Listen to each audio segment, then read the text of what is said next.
whatever was in Natanz of value had long since been evacuated. People should understand that Natanz is the principal home of centrifuge cascades of the oldest type, the IR-1 centrifuge, which is a very inefficient centrifuge that Iran had long since replaced with these more modern centrifuges that are in Fordow. So to strike Natanz doesn't put back the Iranian program at all, and anything of value in that program had been evacuated. So we put a B-2 bomber over a target to drop two very large bombs that accomplished nothing.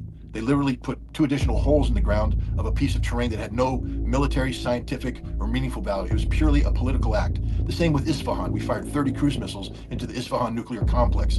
It appears that even the U.S. government is admitting that these missiles didn't accomplish the level of destruction that they were hoping to, that the Isfahan facility was deeper underground and more protected. So in normal circumstances, and this dates back to my time as a battle damage assessment officer during the first Gulf War, this would be immediate reattack, which means that because we initiated this, if there was legitimate military purpose to this attack, we would have to reattack to achieve those objectives. It appears, though, that Donald Trump says, no, we're done. We're willing to be done with this, which means, again, this wasn't about achieving anything meaningfully, militarily meaningful on the ground. This was an act of pure politics. And then we get to Fordow, the crown jewel of the three targets, a facility that's 90 meters or 90 feet underground, 100 feet underground. But that's street level measuring. What they're not counting are the ridges above the facility that make it even 3 or 4 times deeper than this. We struck with 6 B-2 bombers, each of which carried 2 of these massive ordnance penetrators. And the best that we could accomplish is that we did damage to 1 entrance and 1 exit of a facility that has 5 exits.